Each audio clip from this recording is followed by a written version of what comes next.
আমি একবার দাউদকান্দি এক মাহফিলে গেছিলাম, এক ইমাম সাহেব মসজিদের বয়স্ক মানুষ,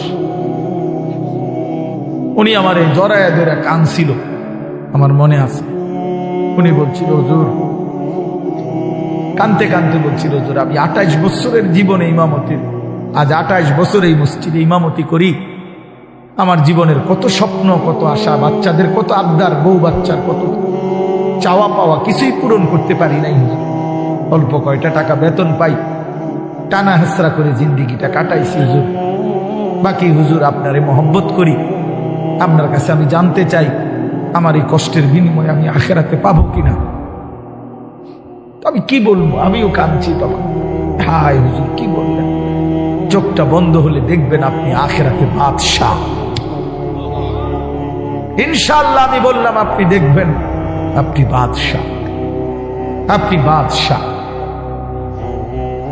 যারা আপনার এই দুনিয়াতে মূল্যায়ন করে নাই, সেদিন তার আফসোস করবে, আফসোস করবে। তো এই জন্য বললাম, আল্লাহ তাআলা ওই ইমানদার বান্দাকে বলবে, আমার বান্দা দুঃখে ভরা জীবনটা কাটাই আসছো, ঠিক না? খুব কষ্ট পাইছো আমার বান্দা দুনিয়াটা, কিন্তু আল্লাহর কসম শুনে নবীজি বলছে, ওই ইমানদার বান্দা সে তখন আল্লাহ পাককে বলবে, আয় মাওলা, আল্লাহর কসম মাওলা, জীবনে হায়াতে দুনিয়ার জীবনে দুঃখ কি জিনিস আমি কোনোদিন দেখি নাই।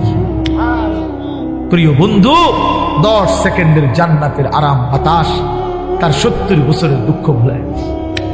ছেলেরা বন্ধু, তোমরাও মনে রাখো, বা আমরা 200 কোটি মুসলমানও যদি খোদার কসম রাত দিন যদি আমরা মেহনত করি, দুনিয়া অর্জনের জন্য পরিশ্রম করি, মাথার ঘাম পায়ে ফেলে যদি আমরা দুনিয়ার কর্ম সবাই মিলে করি, দিবানিশি 200 কোটি মুসলমানে মিলে কেউ অলসতা না করে, তারপরেও আল্লাহর কসম, রব্বে কাবার কসম, কাফের বেঈমানদের সমান সমপরিমাণ দুনিয়া আমাদের মিলবে না। এটা দিত না মালিকের, যিনি দেওই না উনি কইতে আছে আমি দিতাম, তো জোরাজোরি করে দিলাম।